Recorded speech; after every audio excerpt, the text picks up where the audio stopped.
Welcome to the Pathways to Success. I'm Julian Placino, recruiting professional turned success speaker, show host, and media entrepreneur. This show is dedicated to helping you find your unique pathway to success by having conversations that educate, inspire, and transform. Together, we'll interview some of the world's greatest leaders and uncover their secrets to success. Thanks for tuning in, and on to the show.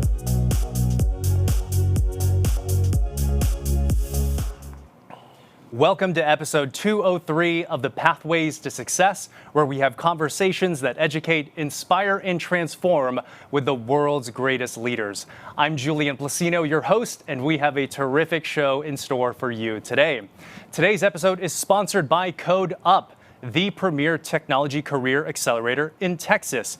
CodeUp's web development and data science programs will take you from beginner to job-ready professional in 22 weeks from the comfort of your own home. CodeUp's data science programs has an 88% employment rate, and their web development program has an astonishing 99% employment rate. CodeUp is so confident in their programs that if you don't find a career in field within 6 months of graduating, you'll receive a 100% tuition refund.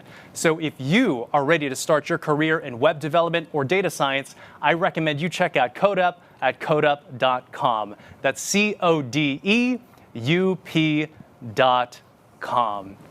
I am very excited to announce our featured guest. It is none other than America's favorite plumber, trades advocate, and of course, social media expert, Roger Wakefield. Roger, welcome to the Pathways to Success. How are you, sir? I'm great. I am really, really good. Thanks for being on the show. I've been looking forward to this. This is going to be fun. Roger, do you remember how we met? Absolutely. You were on stage on a panel at Video Marketing World. Yeah. Listened to you speak there, and I was very impressed by you. It was like, you know what, this is somebody who has something different to say. It was really cool. Thank you. I appreciate that. And was that late 2019 or was it 18? It was late 2019. Late 2019. I say that because I have kind of a funny story. I don't know if you remember this, but my fiance and I, we actually took your seat on accident. I think you may have gotten up, and then I was like, oh my gosh, I just took Roger Wakefield's seat. That's pretty funny. That was my first impression of you. So I'm glad that we've connected after that. That's pretty funny. So, yeah, well, Roger, I want to help sort of unpack your story for our audience. I shared with some sound bites as far as what it is that you do, but when you introduce yourself to audiences for the first time, how do you tell them who you are and what you do? It's really funny. I start off and I say, I'm a plumber. Yeah. And, I spoke at VidCon, and I was on a panel there with some great people. And literally, that's how I always start, because that's what I am. And, when I spoke at VidCon, I walk out on stage and I'm like, guys, look, I'm a plumber. I was unstopping toilets yesterday. I'll be unstopping them tomorrow. That's what I do. But look where I'm at today. And think about it. When we're speaking at some of these conferences, it's either entrepreneurs or it's social media people that are teaching other people how to do social media. Marketing firms, agencies, stuff like that. And it's like, guys, look, I'm a plumber, but look what I've learned how to do. And literally, I walked into a conference 3 years ago, just 3 years ago, and when I walked in, I thought I was going to learn to do Facebook to help my business grow. I walked into the wrong room. I saw a placard outside and thought, wow, we could make video, never thinking it would be me in front of the camera. And I walk in, I sat on the front row. It's a guy named Daryl Eves. And I sat down, and one of the first things he says is, YouTube is the second largest search engine in the world. And I shut my book and I turn around, I get up to walk out, and I realize the room is full. And I look back up at him in time to hear him say, and it's owned by Google, the largest search engine in the world. And I'm thinking, okay, wait a minute. I'm a business owner who wants to be on Google. Why am I not looking at YouTube? And it hit me like a load of bricks. It's like, if this is a search engine, why aren't more business entrepreneurs using it that way? Wow. And as far as I want to make sure I get the numbers right, over 328,000 subscribers. We'll hit 335 today. 335 today and over 36 million views, correct? Yeah, over. How did you market your business before YouTube? Through Google, like everybody else does. I sent them money every month. Google advertising, anything that we could do. And the thing about that is and here's my problem with that. And look, I love Google. Google's been great for me. But the day you stop sending them money, the phone stops ringing. Yeah. It's you're advertising. And that pay-per-click. And I mean, you can invest in SEO and stuff like that, and we do that. But we were literally paying, and my story is, we paid about $47,000 to grow our plumbing company to marketing companies that some of them, Julian, they literally made the phone stop ringing. Wow. It was almost like in high school. You call your buddy and say, hey, do me a favor, call me back. I don't think my phone's ringing and I'm waiting for this girl to call. Yeah. And it was almost that bad. We would pick up our cell phones and call the office just to see if the phone would ring. And it's like, okay, I don't know what's happening, but something is wrong. What were the early days like? What did the first videos look like? How did that first piece of content come into creation? They're still up there. I leave them up there because I like being able to look back and say, wow, man, I've come a long way. Yeah. But I want people to understand too, look, we don't start out as perfect. None of us. I'm not there yet. I continuously try and improve every day. But one of the first videos is what kind of plumbing can homeowners do themselves? Because think about it. There's a lot of things that as men, as women, we can change a flapper on a toilet. It's really not that hard. And if you can teach a homeowner how to save a few $100s, why not? So real quick, the name of your company is what? Texas Green Plumbing. Texas Green Plumbing. So when did it first work? What was the first tangible result from video to phone? we've always tracked. Means every time the phone rings, we ask them, how did you hear about us? And I don't remember the date that it first happened, but it was within a few months. Somebody searched something, and we had our video done right. The title was right, the thumbnail was right, the description was right, and somewhere in there, somebody realized we were with Texas Green Plumbing, and they called there. And it's funny because I don't make videos to advertise. I don't tell people at the end of the video, hey, if you like what you saw, give me a call. I'm Roger at Texas Green Plumbing. Here's my number. I don't do that. I give away good value, good content. And if you do that enough, people are going to be like, I need to find this guy. So you're answering questions like the FAQs of like Every what your day. customers have, and you become organically the subject matter expert. I really do love that. What did it feel like, or what did it look like when you started to hit critical mass, when it started to be like, oh my gosh, there's something to this, it's taking a life of its own? And I can tell you, number one, it doesn't happen fast. I walked out of that conference March of 2018, the one where I learned, hey, I need to do YouTube. Last year, 2020, August, my world exploded. We had grown, and we thought we were growing really, really well. We had got up to about 40,000 subscribers. So right in the beginning of the pandemic. In the middle, the middle of the end of it. Yeah, right. We literally exploded. And it was like, overnight, it was just like, okay, what?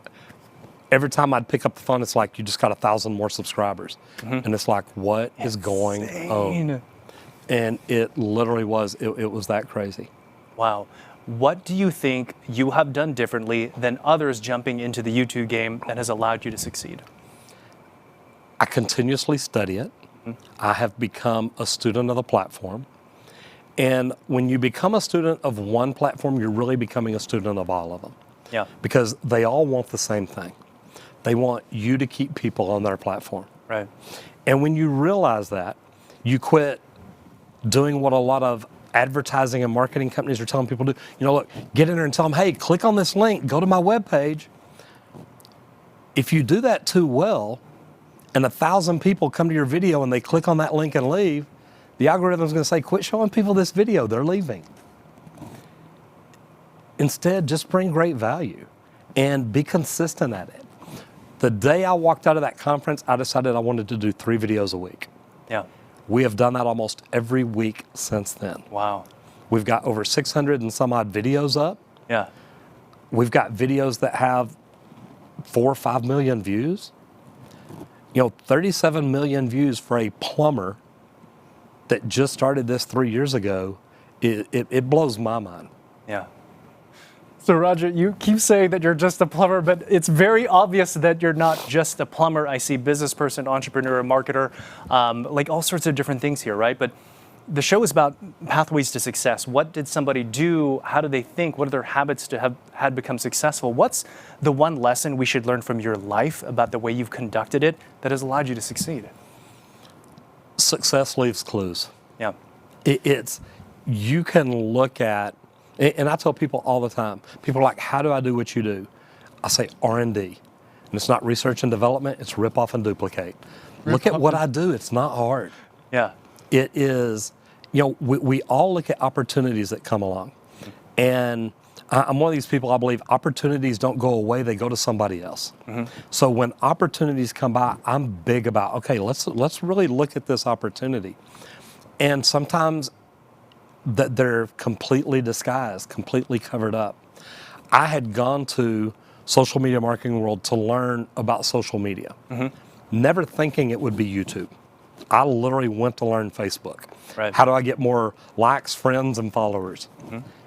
And I walked out realizing I have an opportunity here. Because when I first walked in, there was registration. I'm from Dallas, so I'm 2 hours early in San Diego. The doors are locked, so I go eat and come back.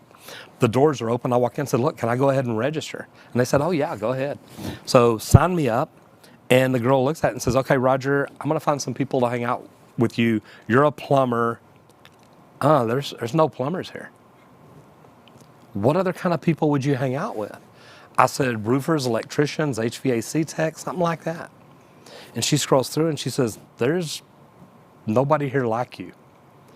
And she looks up at me, and I mean, I tell the story, I think she had tears in her eyes. She's like, I don't know who you're going to hang out with. And I'm like, you know what, don't worry about me, I'll be good.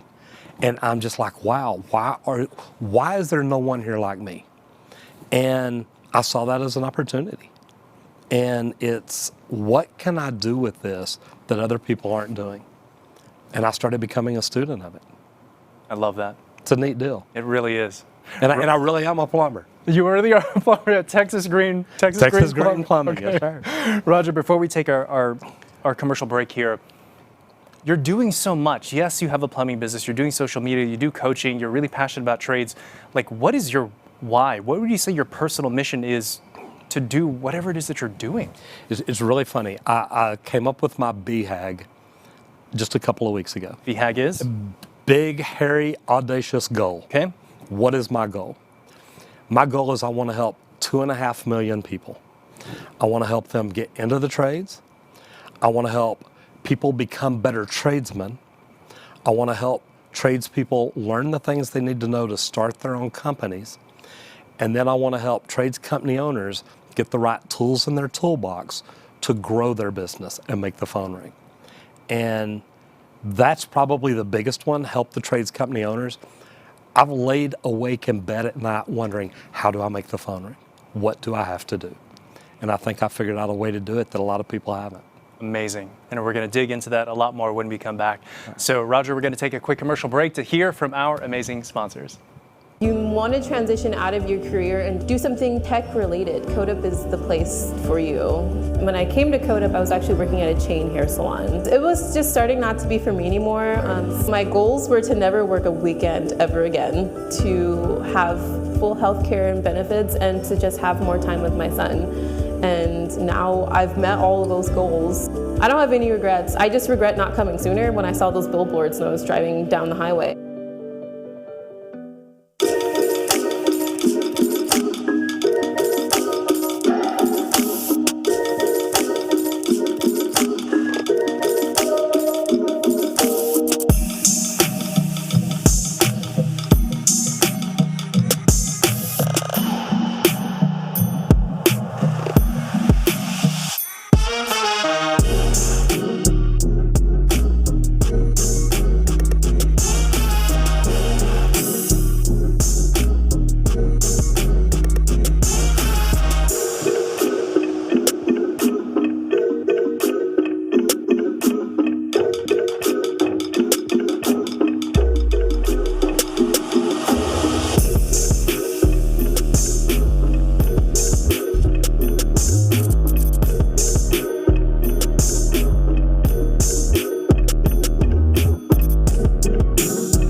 And we're back with Roger Wakefield.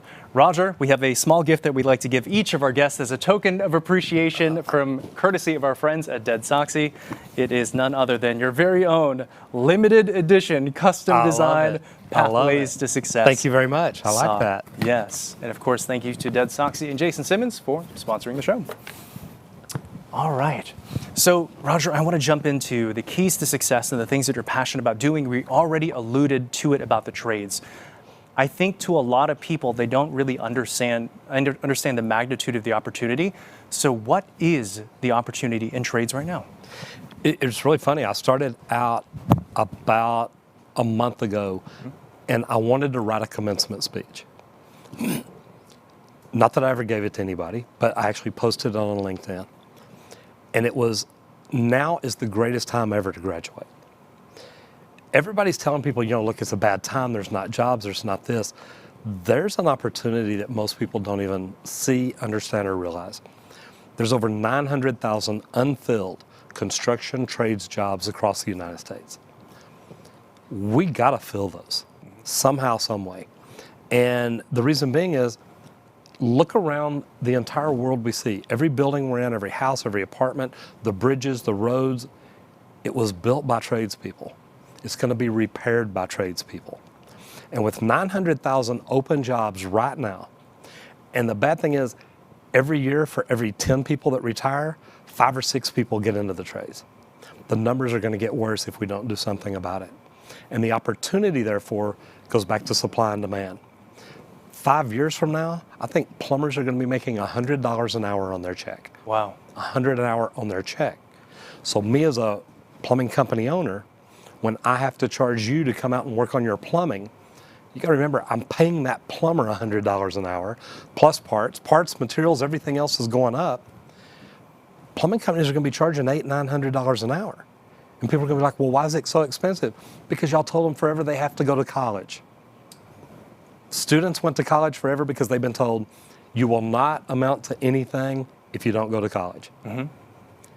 I know plenty of millionaire plumbers, roofers, electricians, and HVAC techs, and they're going to make more money because we've been telling people for so long, you have to go to college.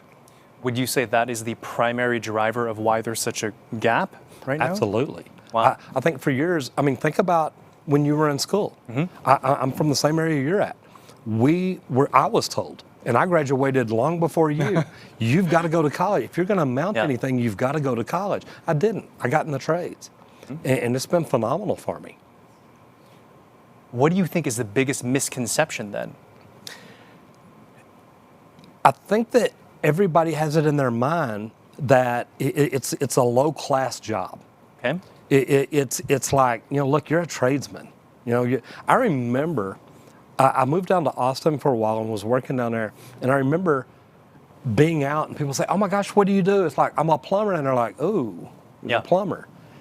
I literally started telling people I was in construction. It sounded better. and they look at you completely different.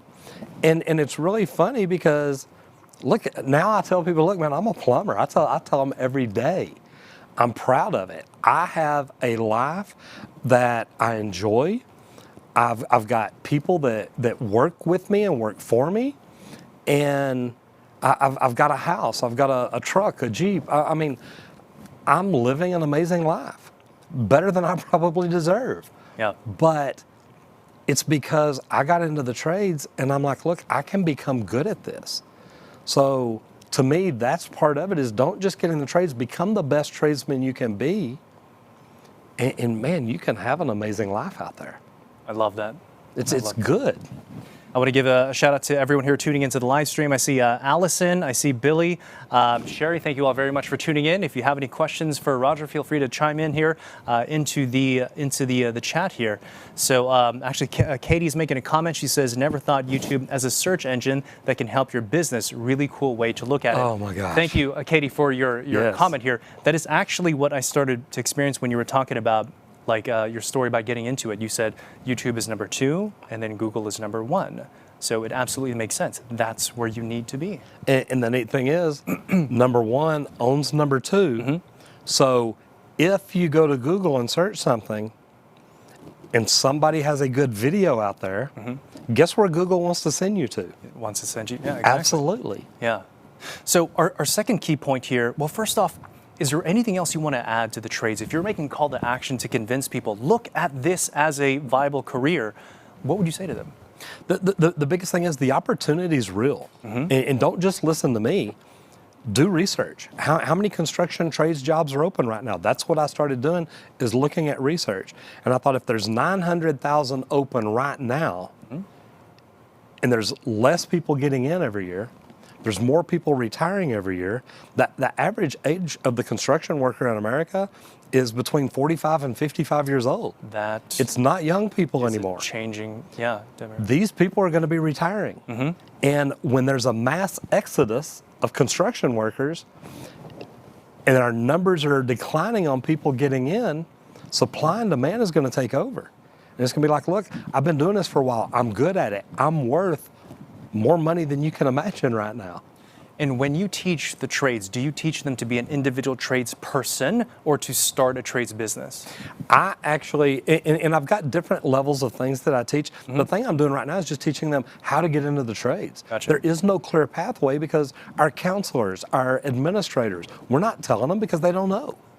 A lot of the organizations out there right now for trades have never been in the trades. Mm-hmm. college graduates in suits and ties and investors, and they're like, hey, we have an organization that helps promote the trades. It's like, how many of y'all have ever been a plumber? Nobody. Electrician, HVAC tech, roofer, any of it? None of them. They see an opportunity, and look, there's nothing wrong with them. I think these organizations are great, but I think that they should have tradespeople in there. I don't want to teach people to put pipe together. There's vocational tech schools for that. There's unions for that. There's organizations for that. I want to teach them the mindset to get over the stigmatism of, look, you're a plumber. You know? And I say that boldly now. Yeah. But there was a time when I didn't. And I think that keeps people from getting in the trades. I truthfully think that if people get their mindset right and say, look, I don't want to just be a plumber or an electrician. I want to be the best electrician in my world. Your world may be Richardson, Texas. But you know what? If you can be the best plumber in Richardson, Texas, you can have an amazing life. If you be the best electrician in Dallas, Texas, you can live a wonderful life. Your world can be as big as you want it to be. So let me ask you this, for the ones that you've coached and you've seen change their mindset and get over that, whatever you want to call it, what did they have to experience to get over it? Number one, it's a learning thing. Yeah. And we're not lower class citizens. We make the same amount of money most college graduates do. Yeah. The sad thing is, I've done research here lately, I make more money than most doctors and lawyers. Yeah. Don't mean that bad. It's just, look, that's what it is. Yeah. And I do very well now since I'm doing social media, my own plumbing company, and everything too. But the thing is, look, I'm nothing special. I'm a plumber. And anybody can do exactly what I'm doing and can do exactly what I did to get here. Success leaves clues. Look at somebody that's done it and say, I want to do that. And that's why, to me, I think I'm good to recruit people into the trades. I've done open shop, I've done union. I've done commercial, I've done residential. I've done new construction, I've done service. I can talk to anybody about any part of the trades and lead them the right direction. And like I said, I don't want to teach them to put the pipe together. I want to teach them the mindset to put them in a position to become a foreman, a superintendent, an owner of a company, whatever they want to do. You know, I'm smiling because I just see so much like purpose, God, because I love this. it's like if there's one person who's uniquely designed to do this, it's you, Roger, and that is awesome. And I fully support that. And I told you, even in our pre-conversation, I believe in the trades. My background is recruiting. Code Up is a sponsor. It's a trade school for software engineering. You don't need a full-on degree when you can teach a particular skill. You just need the desire, an immersive environment, and a supportive structure to develop the skill. Because you will walk away from that with utility to with a skill set to produce value. So the next one I want to talk about is you're passionate about speaking about networking, to skillfully network. How do you do that? I literally knew nothing about networking. And I started my own company. My wife literally is an etiquette and protocol consultant. An etiquette and protocol consultant? And she married a plumber. That's awesome. I mean, I'm just saying. Y'all figure that out. Yeah. One of us married way up. I'm not going to tell you which one it is. Bet you can figure it out. She kept trying to get me to go networking. And I'm like, Julie, look, plumbers don't go networking. And she said, look, come. So we picked a happy hour networking event. And I walked in and I had on my Texas Green plumbing shirt. And I said, look, when we walk in, we're not here together. We're not on a date. You go network. I'm going to go network. We'll talk later. And we did. We walked in and separated. And when we left about 3 hours later, she says, oh my gosh, every time I looked up, you had a crowd around you and you're talking and you're waving your arms and everybody's laughing. And what were you talking about? And I said, well, plumbing, you know? First of all, people walk up and they're like, oh my God, you're a plumber. I say, no, I'm a drug dealer. I just wear the shirt because it messes people up. And they start laughing. Yeah. And then it's like, no, I'm a plumber. I own Texas Green Plumbing. You know, what about you? And people want to tell you about the problems they've had with their plumbing, the problems their plumbing's making right now. What noises is it making? What sounds is it making? What's it doing? And just like in my videos, it's like, well, here's what you need. Just do this. Just try this. Just try this. It's so funny because the next week, I think we got 3 calls from that night. Wow. And I'm like, okay, that's different. But when I go to network, I want to help other people. When I go to network, when somebody walks up and says, I'm a insurance salesman, I'm like, okay, who do I know that I could connect them to that would help them? And I think that's what's really helped me grow my network, because people see it and people realize, look, Roger loves connecting people together and helping them. And it's a really big deal. And that's the key, looking for the needs for others and trying to serve others by connecting them to other people who can meet that potential need.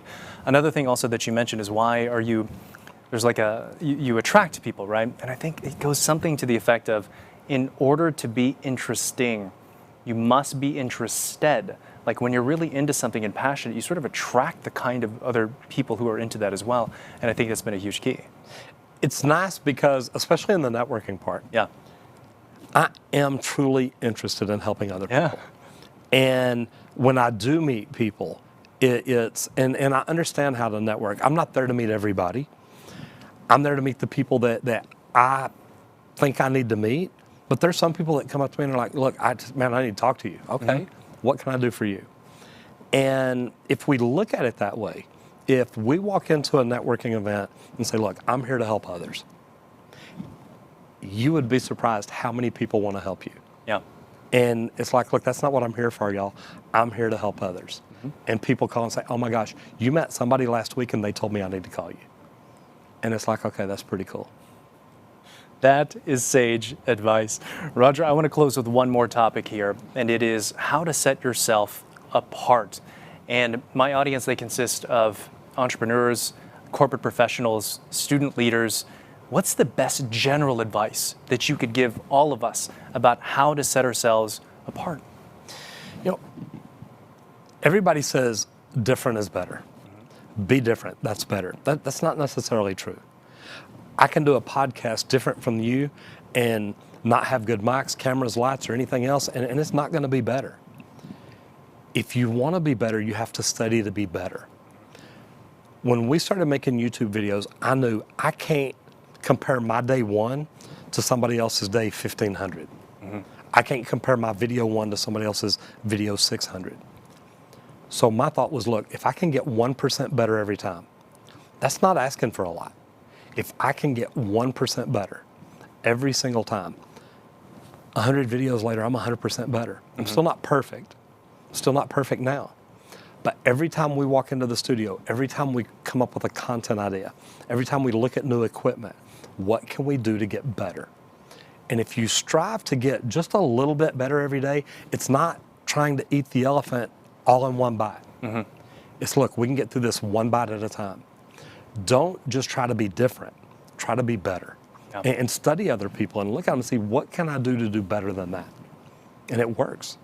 Pursue excellence. Don't get caught up in being perfect, and just make measurable improvement every single time. That is such great advice. I'm never going to be perfect, I promise. Roger, I want to close with a few kind of fun questions just to get to know you a little bit more as a person. So, Roger, what's your favorite food? My favorite food is either steak or Mexican. Steak or Mexican. And man, I love both. And you love both? Yes, I do. Favorite music? What are you listening to right now? Country music. Willie Nelson is an all-time favorite. I'm from Texas. He lives here, so that's always been a big deal. I like all kinds of music. I used to do concert security here in Dallas. What?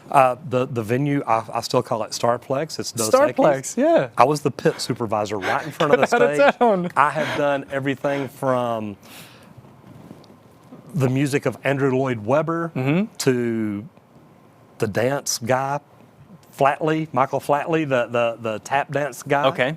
Done that to, Metallica. Wow. I'm actually in one of Metallica's videos. Are you really? Which Man, it's where the whole stage falls down and burns up and stuff like that. Wow. And it's pretty neat. Shania Twain, I'm in one of her videos. Shania Twain? Wow. And okay, so I have to ask. I need to follow up on that. How did you get into all that stuff? Part-time job. I'm job. one of these people, I love working. Yeah. And if I've got a 40-hour-a-week job, I was always looking for something else to do. Something else to do. Bartender, bouncer, security, cosmetologist, massage therapist. I've done it all. You're laughing. I'm serious. You know, my next question was, what's something about you that people find surprising? I think we just learned a lot of that right now. Quick, wasn't it? So we could skip to the next one. What's something you're really proud of that no one knows about? I'm a lead AP. And Lead AP is leadership in energy and environmental design. I'm a lead AP as a plumber because I was working for a big commercial mechanical contractor, and we were building some of the biggest jobs in Dallas. And these lead projects are what make buildings green. It's all about conservation, water conservation, energy conservation. And I walked into one of the vice presidents one day and said, hey, I'm having to do all the paperwork because I was the quality control manager. I said, I'm having to do all the paperwork on this building for lead. I want to become a lead AP to understand what it is. And he said, no. He said, no way. And I'm like, why not? I want to do it. He says, Roger, it's a test. It's a nationwide certification for architects and engineers. It was designed by architects and engineers. It was written by architects and engineers. And he said, Roger, I've got engineers that can't pass it. And I'm like, man, look, I really want to do this. I said, if I don't pass it, I will pay to take it again. And I passed it the first time, but I mean, it scared the heck out of me. Good for you. Congratulations. That's awesome. Focus and dedication. Focus and dedication. Yes, sir. Roger, last question here for you. The show is called The Pathways to Success. How do you personally define what success is? Success to me is living the life that you want to live and finding a way to use that to help others live the life they want to live. Oh man, I've heard a lot of definitions. That is an awesome one, Roger. I look at it a little different. Yeah, incredible. This has been amazing to have you on the show. This was well worth the wait. I hope we continue to be friends after this. Absolutely. Absolutely. Yeah. Julian, thank you. This has been fantastic. Yes, and please share with everyone. How do they learn more about you, follow you, work with you? Tell us all this, please. I'm easy to find. The best way would probably be go to rogerwakefield.com, or you can go to thetradesacademy.com, and you'll see me. You can connect with me on any social media. I really do love helping people. And we'll make sure to have all of your contact information in the show notes as well. So Roger, this has been an absolute pleasure. Thank you. Thank you, Julian. This has been fun. It's been great. Awesome. And everyone else, thank you all for tuning in to another episode of The Pathways to Success. As always, make sure to subscribe, comment, and share. And we'll see you next time on the next episode of The Pathways to Success.